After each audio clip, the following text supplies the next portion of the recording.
Hello, everyone, and welcome. Thank you so much for joining me today.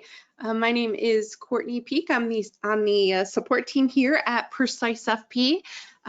Very excited to go over our webinar today. We're going to be talking all about the data set, what it is, best practices, all of that. So before we get started, just a little housekeeping. Everyone is on mute, but if you have any questions, go ahead and pop those right in that GoToWebinar control panel. We should have some time at the end for a Q&A session. I'm also recording this session as well, so it will be sent out to everybody today. And if you missed it, it will be sent out to everybody who missed it as well. We'll also pop it up on our YouTube channel too, so you can actually watch it again anytime that you would like. All right, let's go ahead and get started. This is a big topic. What is the data set? We're going to be talking about that today and what the primary benefits of it are and how to customize it, all those things. So yeah, let's go ahead and get started here. So what is the data set? So the data set, you can really kind of think of it as sort of like a blueprint for every single one of your clients and prospects in PreciseFP. The data set actually allows you to customize what information is then shown in that client's and prospect account profile.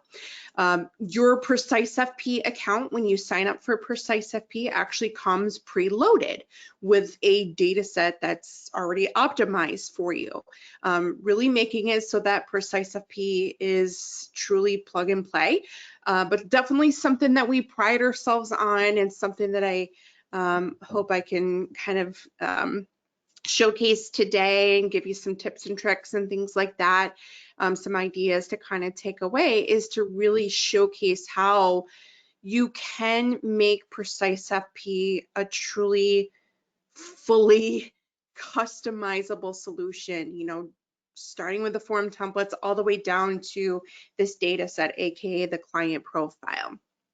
So it's really a powerful aspect of PreciseFP. So we're going to talk about all of like the components of the data set, how to move things around, how to build things there, and then the importance of, you know, using a data set on a form template and how the data set actually corresponds with things like the integration. So again, a lot to talk about today. So let's go ahead and just dive right into this. So bear with me. I'm going to actually switch my screen over here. So pause this just for a second.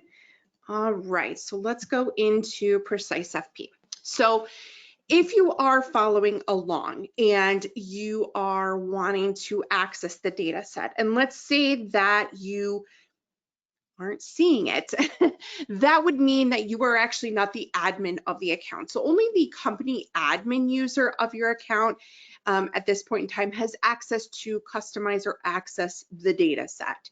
So that is something considered to be an admin only functionality that only admins would be able to see and customize at this point in time.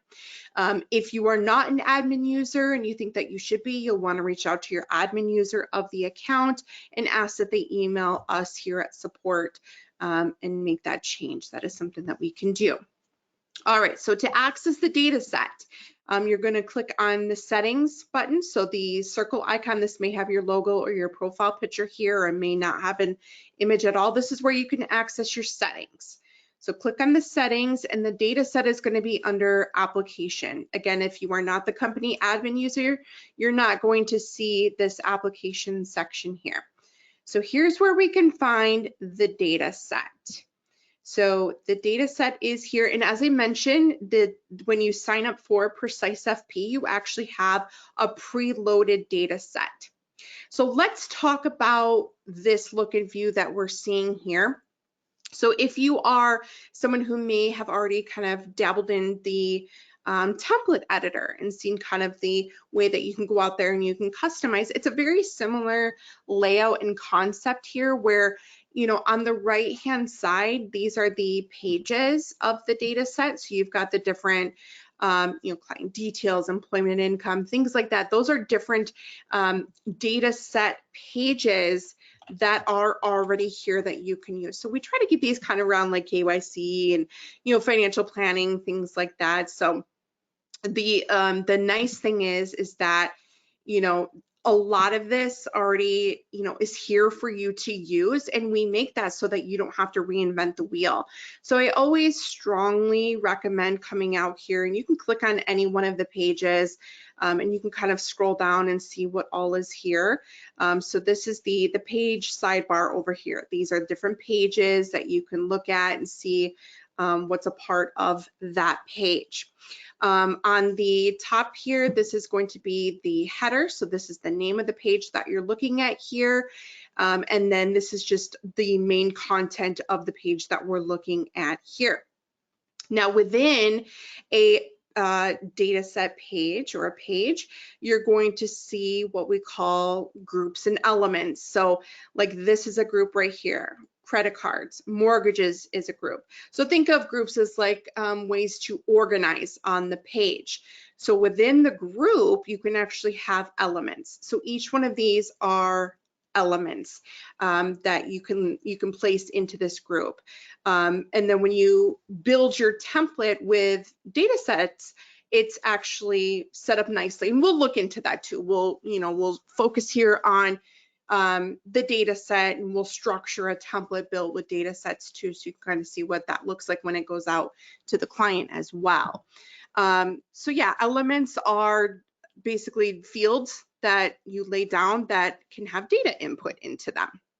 So that is the layout of a data set. Now, if you do click on an existing page, you're going to see some other options up here at the top. You're going to see this pencil icon where you can actually see the title of the page. You can see what it collects data for and the security level of that page. There's a lot of these that actually cannot be deleted. The reason for that is because of the fact that a lot of what's here works with our integration partners in one way or another. So you are not going to see a delete option on a lot of these. But if you do happen to create your own data set page, which is something that you do have the option to do, that would be something that you could then delete. But like this one here is one that I created myself. As you can see, there's a trash can icon that appears. So that is something that I can remove. But these other ones that are pre-made, you're not going to be able to remove those. Another option that you have here is to duplicate the page. If there is a page that you like that you want to maybe create again, that is something that you can do. If you do duplicate a page, it will look exactly how the page looks currently. It just is a duplication of that page, and then you would then see the ability to delete that actual page that is then a duplication. I don't really see too many people doing duplicates of our pre-made ones. I usually see people doing duplications of pages that they themselves may have created. So that's something that you can certainly do if need be. You also have the ability to edit the group. So if you want to come out here and change the name of the group, you'll also see the ability to, this is a group that actually has the add more button enabled on it. So it allows multiple instances of that data and the security level of it as well. Now, the visibility is something that you can actually do as sort of like a workaround if there's something that you may not necessarily want to see in client and prospect profiles. And it may be like a pre-made page or a pre-made group or field that you don't want to see. You can actually hide it or mark it under visibility as hidden, and then it no longer shows up. So that's something that you can do, just a little option for you there as well. The other thing that I wanted to point out here that we're looking in the data set is you may see these little icons to the left of the pages. Now, when you actually click on the page details, the little pencil icon here at the top, the little icon indicates who the data is collected for. That also is an indication of how that page is going to behave when it actually is placed onto a form template. So the pages that have the little contact cards next to them like this, the client details and the employment income, this means that this collects data for the individual. So that means that this page is actually duplicated when there is a co-client. So, and I'm going to show you how this all looks and the benefit of this when we get to form building with data sets. But this is something that we have set for the client details and the employment income because of the fact that this is information that we're collecting that is data that is at the individual level. You think, you know, take me and my husband, right? We each have our own individual unique names, right? Our own date of births, our own social security numbers, etc. That's not data that we share, whereas like our children, for example, this is on a household page. We both have the same 2 children. So this is not something that would need to be, the page wouldn't need to be duplicated over again so that, you know, I can put, you know, my information here and then my husband's information at the bottom. That's not how this page works. But that's how the co-client option works, or capturing data at the individual level is just for that, because the data in that page is meant to duplicate over so that we can have separate data captured and stored for client 1 and for client 2. So there aren't too many pages like that. As you can see, it's just these 2, but when you do go to build a new page, you have the option to choose who the data should be collected for. Again, I'm going to show you how that's all going to look when we actually build a template from the data set. Now you probably have seen like description fields. This is seen internally, or excuse me, no, I apologize. The description is not just seen internally. I'm thinking about something else. I'm thinking about when we create the form templates. I'm getting a little ahead of myself. The description is something that's really optional for you if you want to lay down a description out here. I have seen some advisors do. It just creates like a little message, like a little note on, you know, the page, or you can even create descriptions under the elements as well. So that's something that you can certainly do if you want to, just more options to personalize there if you would like to. Now, if you want to go out here and add to this, that is something that you can do. Like I was saying, you can add new pages. So let's go ahead and start there. Let's say we want to create a new page. Maybe we're just going to ask some, like, I like to call them just kind of like fluffy questions, you know, maybe like, what's my client's favorite beverage? Maybe that's something that I want to have on file for them, just so that, you know, I know when they're coming into office, maybe for their review, you know, I can put down this question and have it stored in their profile. And then I have that on file for them. So then I know, you know, before they come in for their review, I can actually go into their profile and I can look and see, yep, I've got this question that I'm going to ask them. What's their favorite beverage? I'm going to have that on file.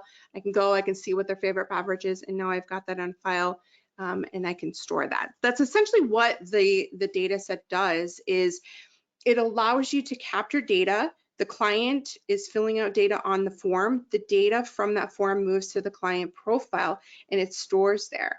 And it makes it so that if you reuse the form again, right? So let's say you send out the same form to them in a year, maybe for like review time, making use of these data sets, what happens is any data that's on file in these data sets, and you send them out to the client on the form, they come pre-filled out, making less work for your client. They see that form is already pre-filled out with data. They don't have to start with a blank form every single time. Again, makes less work for them. So that's the other power of the data set and the other benefit of using the data set. Another thing is that a lot of these fields work with the integration partners. So again, the client is inputting data onto this form and they're only filling out what you want them to fill out, right? It doesn't have to be all of this. You're in control of what you want them to give you. And then the data comes into PreciseFP, you can review the data in the profile, and then from their profile, you can export it right on over to their CRM. So the client doesn't know really that they're essentially doing your data entry for you. And it's all through the power of this data set here. So we're going to make all of this make sense in just a moment when we kind of tie in the form templates and sending it out to a client, and then looking at that profile and seeing how that works. So if you do want to, again, maybe create new pages out here, there's no limit to the number of, customizations that you guys can do. So you can, create to your heart's desire. Maybe you work with a certain niche of clients and you need to have a certain set of questions that you need to ask them, and you need that stored in their profile. Come out here and definitely build it in the data set. So I'm just going to show you real quickly here. Maybe I'll just call this like survey questions or something like that. And I do want to just collect this for maybe the individual, because each one of my clients have their own tastes. So I'm going to say that I'm going to capture this at the individual level. So what it does is when you build a page, it will auto create a group for you. And then what you can do is you can actually click on the pencil icon to edit the group. So if you don't want it to be called untitled group, you can come out here and definitely call it something else. It does default to disable the title, but you can actually come out here and enable that title. So then it shows, as you can see, it doesn't have a title to the group right here. But once I enable that, I can actually click on the Save Changes, and then that label for the group shows up there. So now what I need to do is I need to start adding elements into this. These are going to be like elements of data that are either going to be something that I fill in on the client's profile, or I can add a data set element or page or group from the data set onto a form and then engage my client with it and then have them fill it out. So I'm just going to add a couple of fields out here. Let's add one here. Let's see. I want to do a text field. So as you can see, you've got a wide range of different fields that you can use out here to create. I'm going to just do a basic text field, and let's say, what is your favorite beverage? Something simple like that. And then what I can do is I can actually come out here and resize the field just like that. And however, bigger, small that you want that element, you can just click on that and drag it and drop it however you want. And now I want to build another field, let's say. So what I can do is I can actually click on the arrow over and it will build a new cell to the right. Or maybe I want to now start building like another row of elements here. So I can click on the down arrow and I can actually now see a new row has been built. It always creates a long one for you if there isn't a cell already there, but you can always, again, you can even resize the cell without an element in there. So if you want to make a really itty bitty field, you can go out there and you can do that. But anywhere now that you have an empty cell, you can actually click on it and click on the plus sign, and then you can add your new field. Maybe I'll create another field here. Let's see. What is your favorite sports team? Something like that. There we go. So now I've got 2 questions out here. I can just keep going, if I want to create additional fields out here. As you can see, it's very easy to do. Something that I wanted to also, because we get asked this a lot, let's say I lay down a field and I want to move this down below, right? And let's say, let me actually delete that. Let's say I want to move this, right? Maybe I want to move it over. Well, I'm trying to, but I can't, right? The key is you actually have to have an empty cell to move this to. So you do have to have an empty cell with no element in it to actually move this over to. So as you can see, I don't have an empty cell over here. So to create an empty cell, I can just click on any element and then click on the either arrow to the right or to down below. And now I've got actually 2 empty cells where I could move this element to. So when you hover over the element, you'll see this arrangement of dots that appears at the top here. Click, hold, drag, drop, and then you can reposition that. Another thing that you can do too with the, speaking of moving, is you can actually rearrange the order of your pages if you wanted to. So let's say I don't want my survey questions at the bottom here. Maybe I want to pop those up here. I can actually do the same thing. Just click, drag, and drop, and now it auto saves anytime you make a change out here, so you don't have to worry about hitting a save button continuously. It's going to auto save for you as you make your changes along the way. So that's now saved out here. Now let's go and let's take a look at what this looks like. Keep in mind that any changes that you make out here is global for all of your clients and prospects. So now any client or prospect of mine that I go into, if I go to my accounts and I click on somebody's name and I go to profile, now this is where I can see this person's data and their profile. Now keep in mind, remember, I built that survey question page in my data set. So now I've got a survey questions page for Martin and Sam here. And what I can do now, and I'll get to that in just a moment, is I will go and I can actually add this to a form and send it out to them, and they can provide me with their answers on the form, and then it would store here in their profile. So me as the advisor or the paraplanner or the assistant, whoever, this would be your point of view where you can come out here and you can take a look at the information that the client gave to you on maybe something like a fact finder or whatever form that you engage the client with. And this is where you can see that data that is on file for them. So let's go ahead and now build a form template with data sets. So let's go into the form library and let's talk about some of the pre-made templates that are out here that already do make use of the data sets, and that is going to be your fact finders. So the fact finders here actually do make use of the data sets. Now, they don't contain all of them except for this one here, this financial fact finder. This is one that actually has all of the data sets on it. I believe, let me double check here.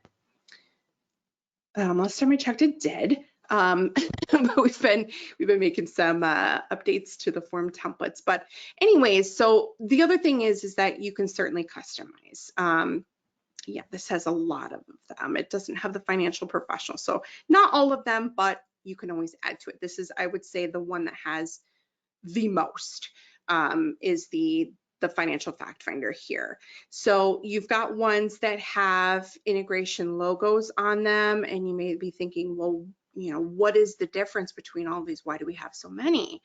So if you recall, when we were looking at the data sets, right, and some of them weren't able to be deleted, and I mentioned the reason for that is because a lot of these pages and these groups and these fields work with the integration partners. Each integration partner has their own set of data fields that they actually accept from our data set to their integration, to their over to that integration. So you can actually, a great way to see what maps to, like I'll pick on Redtail here.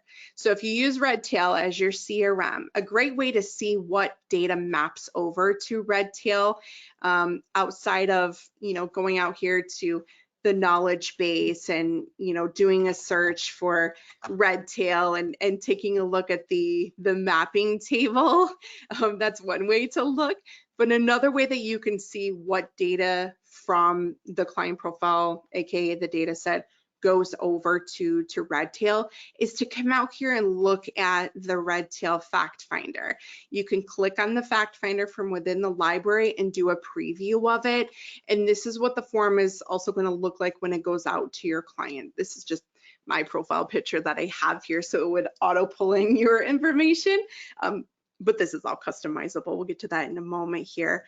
But this is a great way for you to kind of, you know, conceptualize what this is going to look like to the client, and also a great way for you to see, oh, okay, so all of this information I know is going to go over to Redtail.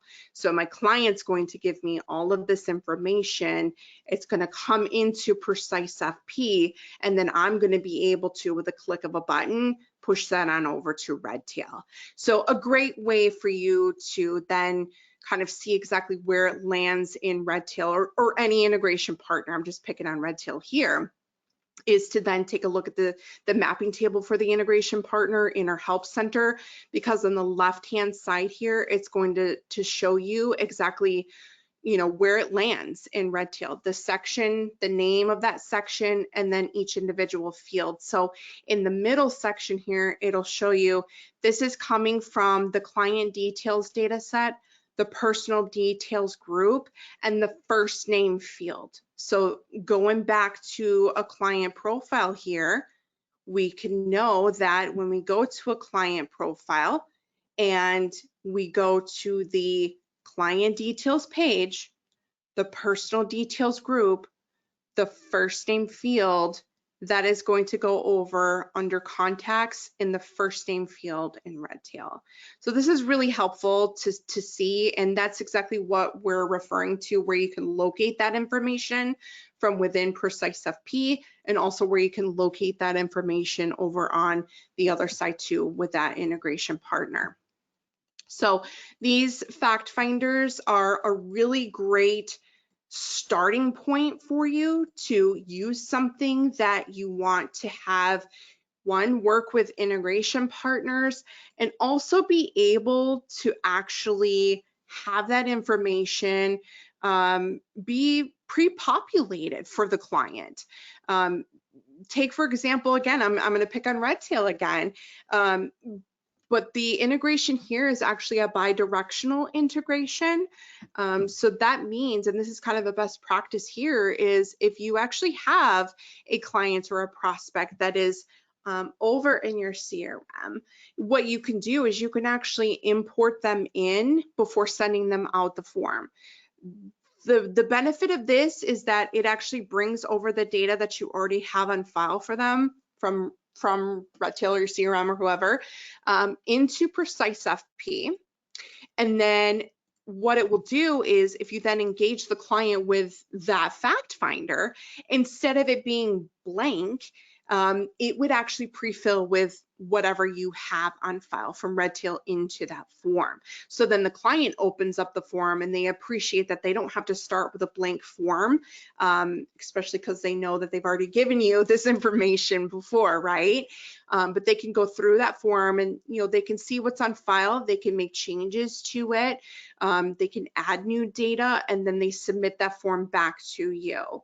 And then what happens for you guys is when they do that, if they go through that form, they see it's pre-filled out, they make changes to it and submit it back to you, what happens now in this profile is we actually highlight this profile to let you know exactly what information changed or is brand new data, if any. So we highlight the page here to tell you this is exactly where changes were made and how many, and then the individual field will have a highlight over it too to say, hey, this is exactly where the client made a change.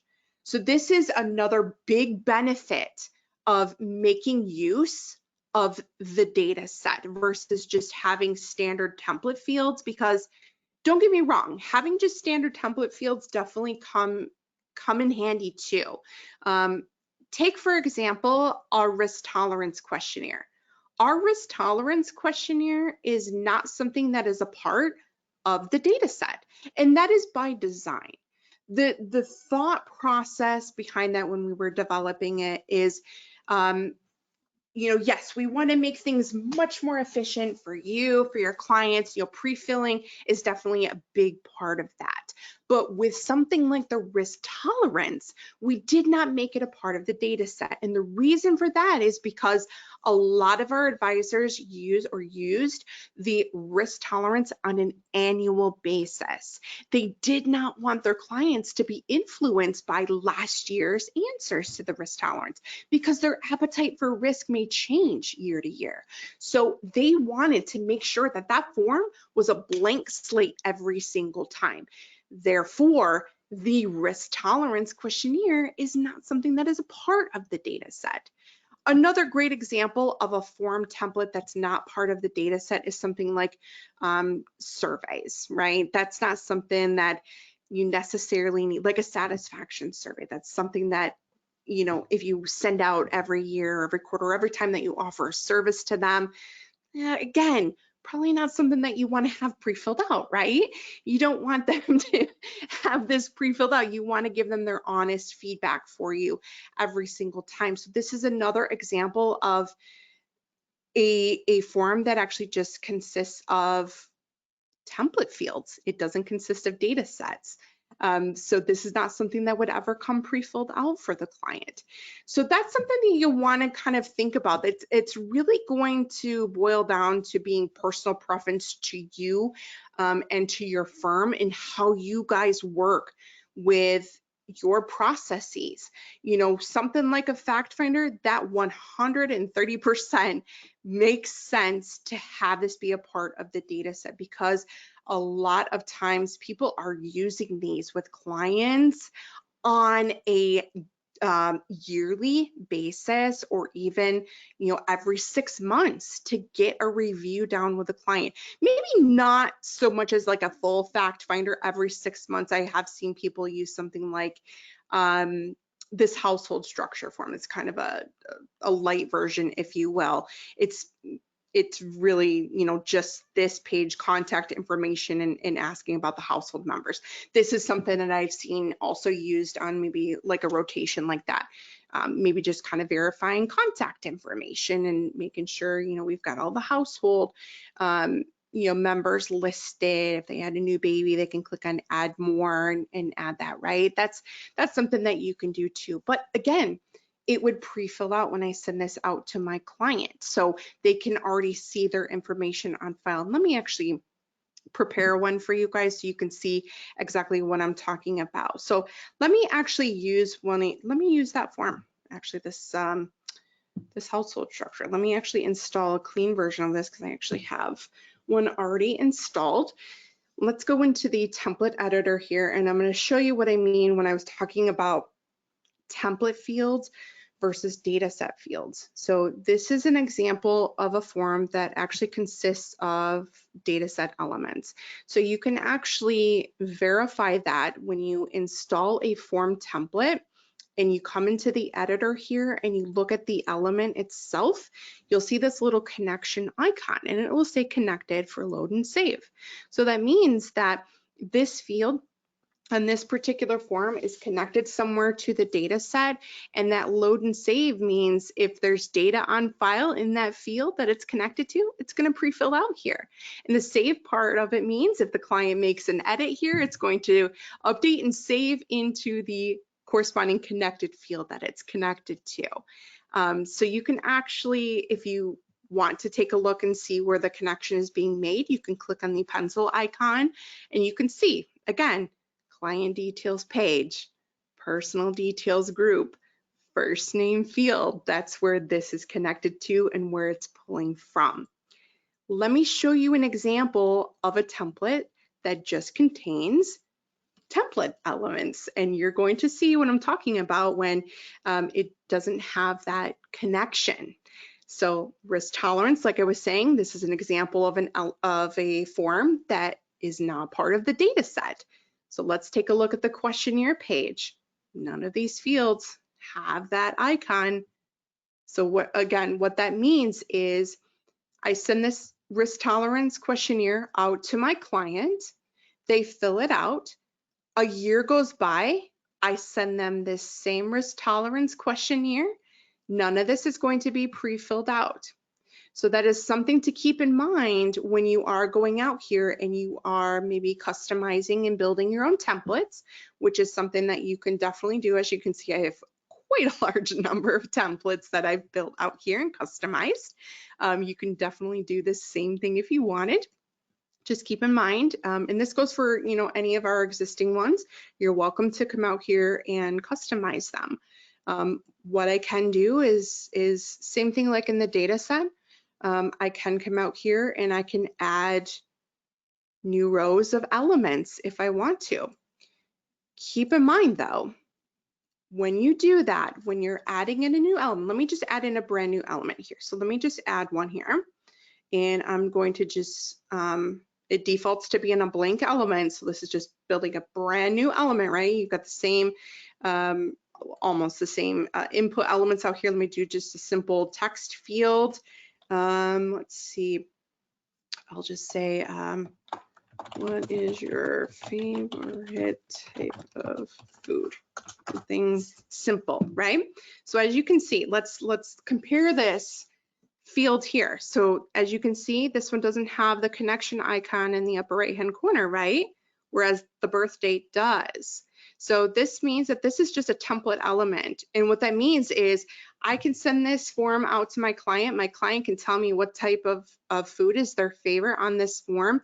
A year goes by, I send this same form. I don't make any adjustments to this form whatsoever. I send this same form to my client a year later.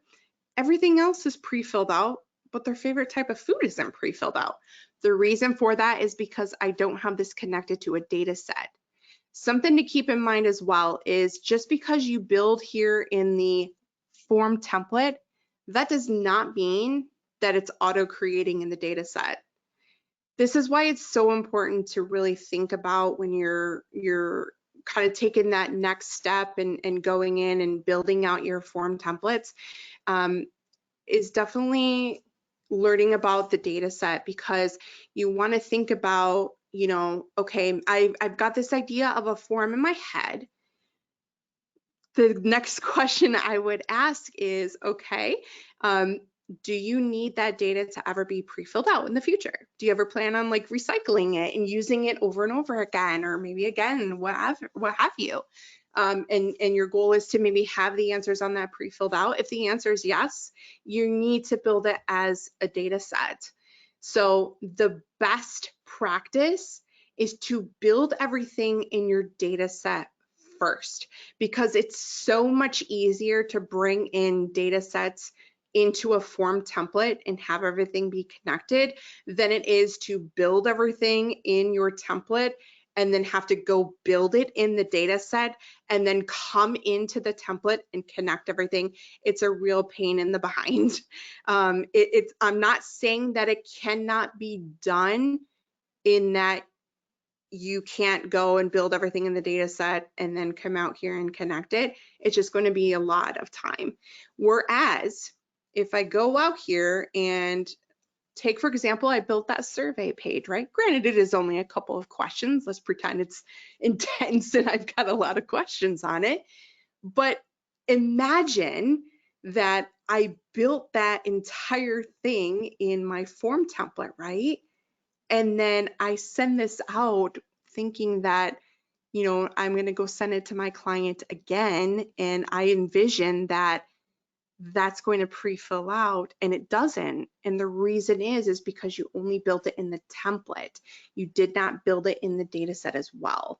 So that survey page that I built, or any page that you build in the data set, or even maybe one of our pre-made pages that we have, you can actually come out here in your form template and click on new page and click on the import from, and then you've got that access to the data set.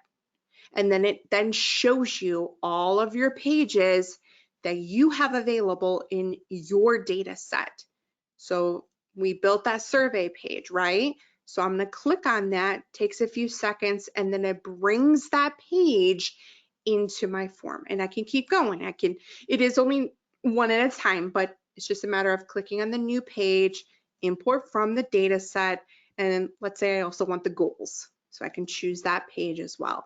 And that, again, takes a few seconds, just depending on the number of fields. It may take a little bit longer, but now I've got that page out here as well. Look at everything is connected, right? Because it's built in the data set. It's going to have that connection. So now when I go and I send this out to a client, so I'm going to go to a client, I'm going to click on engage with a form, and I'm going to choose that form that we were just working with there. Just for the test, I'm not going to actually send it out to these clients. I'm just going to review and edit it first here in the system, but this does show you what it would look like when it goes out to the client. So this will pull up in edit mode for me, and as you can see, the client would see, they see that their information is filled out, but they can see, you know, there are some fields here that are in this case, not filled out. Like I've got the, what's your favorite type of food, right? And then we've got, the survey question that we built. Here's how that, again, that individual page works, right? This is giving you that kind of good example of how those individual pages look for the client. So there's a spot up here for Emily, and then there's a spot down here. So basically the entire page, however big or small it is going to duplicate over again. All the fields, all the groups, all of that duplicates over again, so that Brandon's information can go down here, Emily's information can go up there. And that's how I set up this survey too, so that it replicates the page at the individual level, so they can each give me their individual answers there. So let's go ahead and I'm actually going to open this up as if I am the client. Let me go ahead and just verify into this with my password. It's thinking. There we go. So now I'm as if I'm the client. Again, same thing. It just opens it up a little bigger for the client. They can see all the information. Okay, yep, I see my advisor's got all my information here. Great. I don't need to go through and type in all this information. What's my favorite food? Oh, it's pizza. I see they're asking that of me. So I'm going to input that. Just kind of skip through here. What's my favorite beverage? Coffee, of course. And then, I could say what my husband's information is, so on and so forth. Here's that goals page that we added.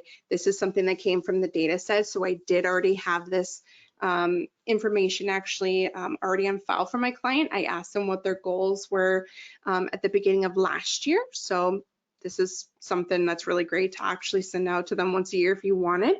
This is something that's pre-made, folks, so you can use this if you want to. I can see what their goals are, they can see what their goals are, and they can change anything.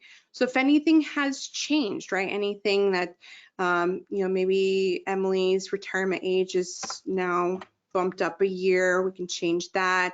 Any changes that they make to the data that's already there, or if they mark something new, it's anything that they do it's going to auto save for them. And if they forget something mandatory, as you saw there, it's going to actually redirect them back to that area where they may have missed. So now what happens is, okay, let's go back to the client. We get an email alert that they've made some changes, right? So now when we as the advisors are going into their profile, remember, PreciseFP will highlight for you now because, again, you sent them out a form that contains data sets. So this is another thing that you're not going to get with just template elements. It's not going to tell you, where they made a change specifically. This is only going to be something that you have when you actually do data sets.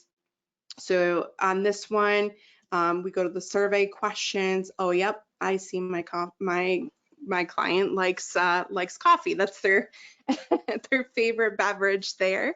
And then, yeah, so anything else that may have changed, it would be updated. The goals, oh, yep, I can see they updated the goals. Let's take a look there.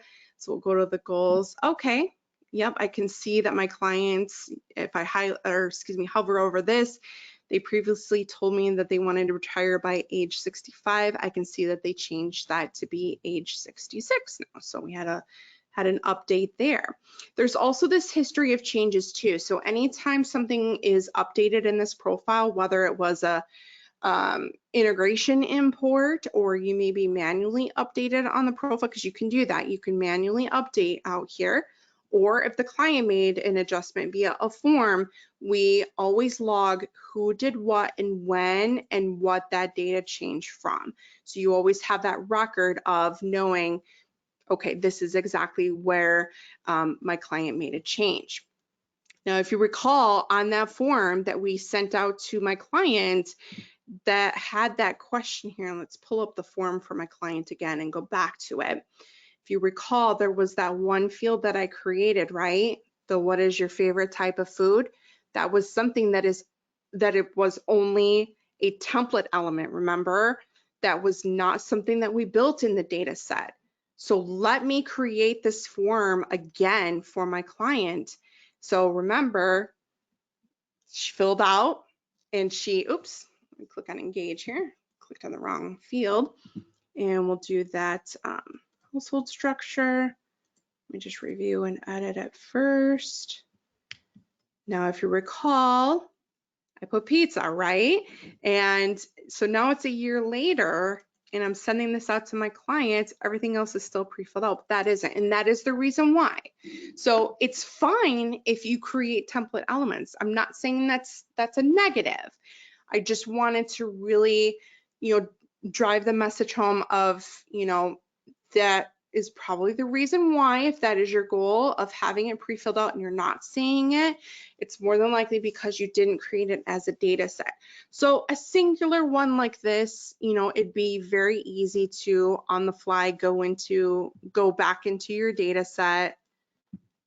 And let's go to, well, we can add it under client details. What I can do here is let's build a new field. Text field, what is your favorite food? Let's create that. So, okay, now we've got a matching field, somewhere that field from our form template can actually connect to.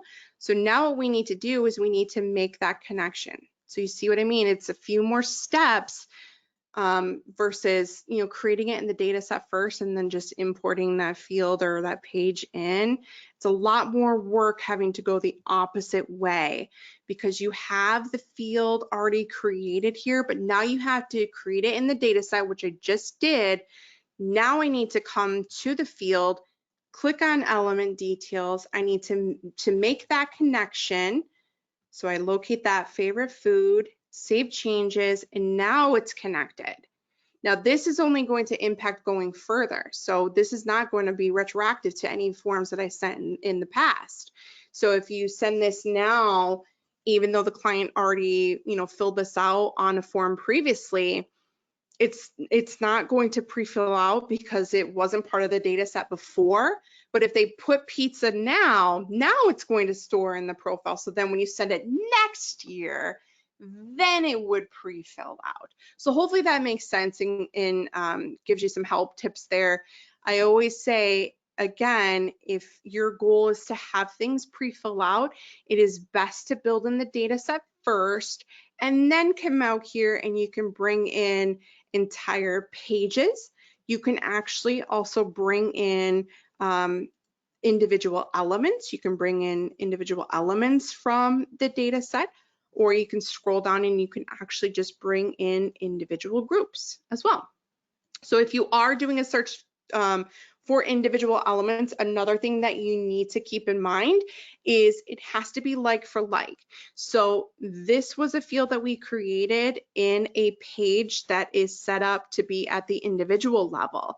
If I went to, let's say, this page here, which is set up at the household level, and I tried to bring in that element from the data set, it wouldn't show up. And the reason for that is because that element actually lays in a page that is set at the individual level. So you can only add that to a page in your template that is also set at the individual level.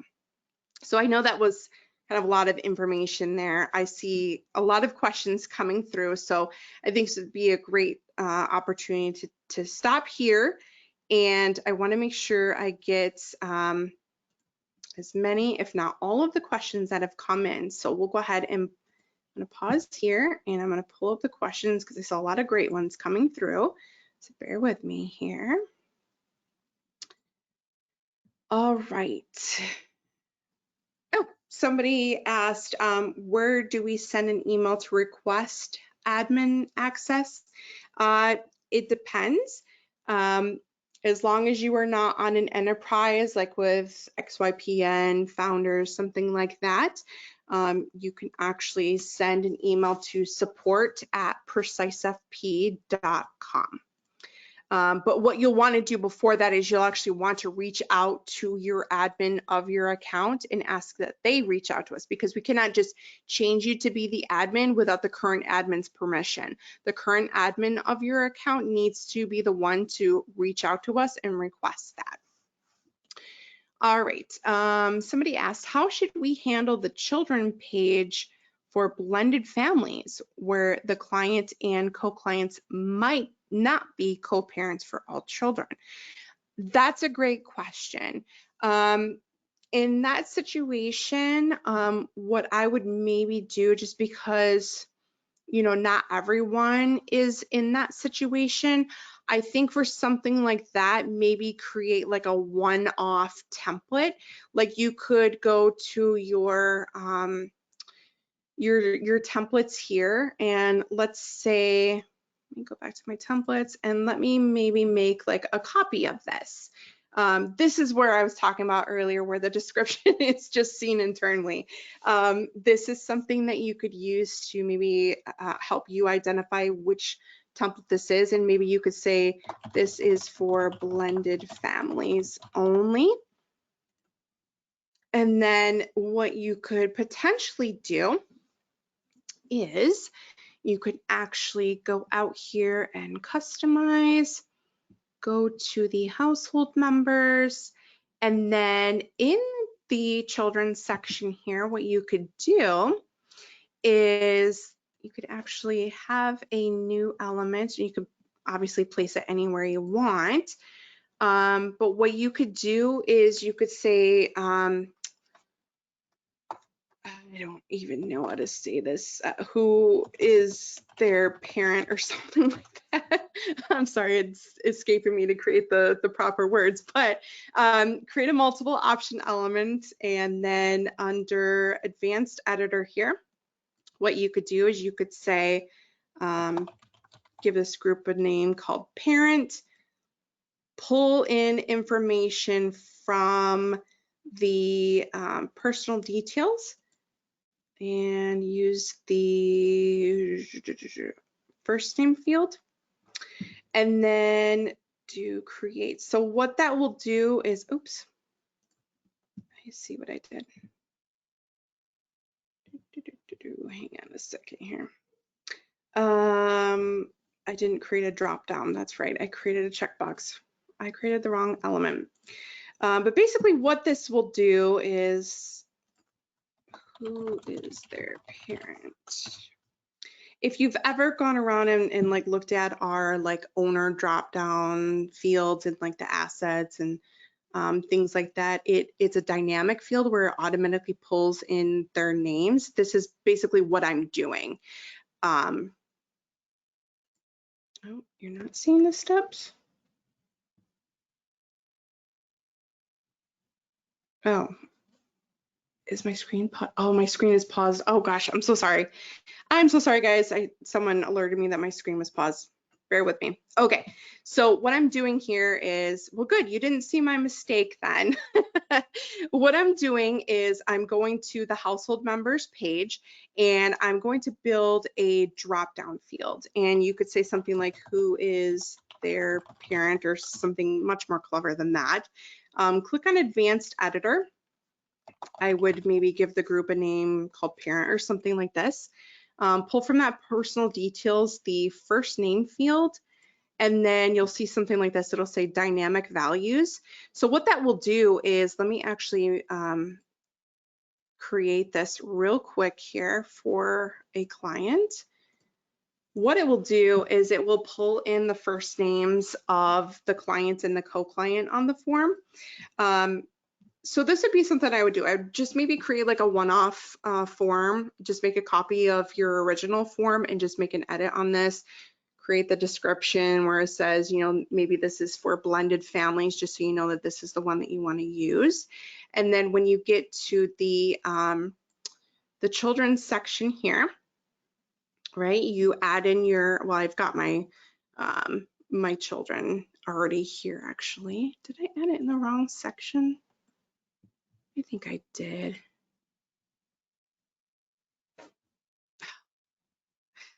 I didn't do it on the right form, but This form actually has a relationship field, which does kind of no, it doesn't. Darn it, I added it on the wrong one. I'm so sorry, guys. I thought I added it on the one. Oh, I see what I did. Okay, let me try this once more. Not enough coffee today. See, this is where that description comes in handy. I chose the wrong one. This is the one that I wanted. Again, that description that you're seeing there, that's just seen internally only. Thank goodness. Okay, let's give this another shot here so you can see the work that I just did with creating that dynamic field there.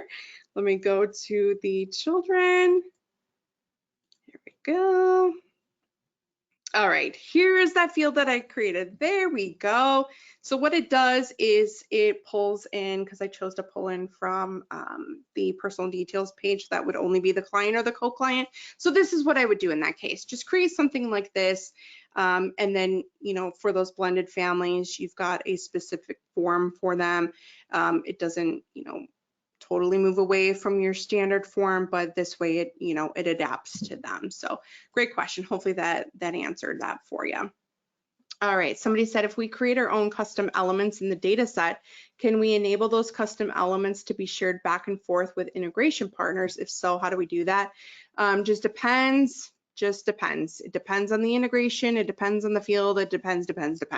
You'll want to reach out to, or not reach out, but take a look at the Help Center, do a search for your integration, look for integration mapper.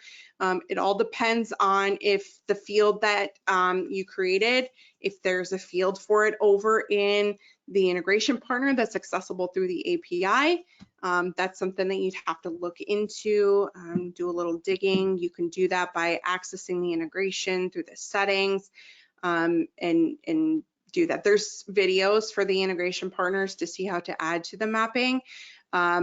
It's not a guarantee that on the other side, on the receiving end of that it's something that you can access on their side. So when we built the integrations, we grabbed as much as we possibly could that matched what we have.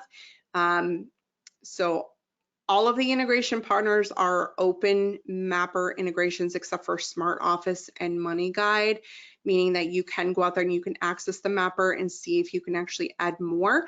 And if you can add more, then you can actually see what is available on their end to connect to through the API. If it's not available out there, if you're doing a search and you're not seeing that field from that side, then that means it's not something that you can actually integrate with.